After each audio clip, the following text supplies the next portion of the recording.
All right, so in this lecture, we want to implement filtering on the client. Now, this works well if you are dealing with a small data set, like a few hundreds or less than 1,000 records. So with client-side filtering, then you don't have to do a round trip to the server to filter the data. And it's also faster from the user's point of view. So this is what we do. In ng-on-init, when we get the vehicles, we're going to store the result in two fields. One is this.vehicles, and the other is this.allVehicles. So we want to have a separate field where we store all the vehicles that we have retrieved from the server. And we will use this list as the input when applying the filters. So let's declare this field, allVehicles, which is a vehicle array. Now in onFilterChange, first I'm going to declare a variable, call it vehicles, and set it to this.allVehicles. Now again, I'm going to show you a pattern.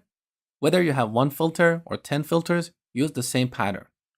So if this.filter.makeID is truthy, vehicles equals vehicles.filter, v goes to v.make.id equals this.filter.makeID. Okay, now if we had two filters, we could do if this.filter.modelID exactly the same way. Vehicles equals vehicles.filter, v goes to v.model.id equals this.filter.modelID. Okay? So we apply all these filters, and then at the end, we set this.vehicles to this vehicles variable. Let's try it.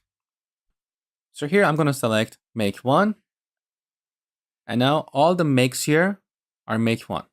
If I select make two, we have only one record with the ID 3. So the happy path is working. What if I select a blank make? That's working too. Beautiful. Now I would like to extend this and add a button to reset the filters. So in our template, first I'm going to wrap this form group for our dropdown list inside a div with the class well. And then I'm going to remove this well here, because now we want to have multiple objects inside a div with the class well. So one of them is a form group for our dropdown list, and the other is a button with the class btn and btn-default. We call it reset. Let's have a look. Beautiful. So now let's handle the click event of this button. We bind it to reset filter.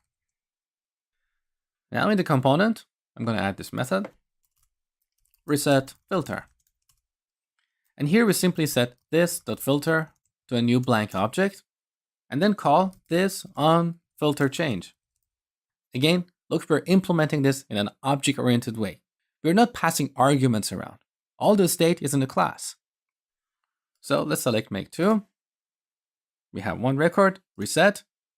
The filter is reset, and you can see all the vehicles here. Beautiful. So this is client-side filtering. Next, we're going to look at server-side filtering.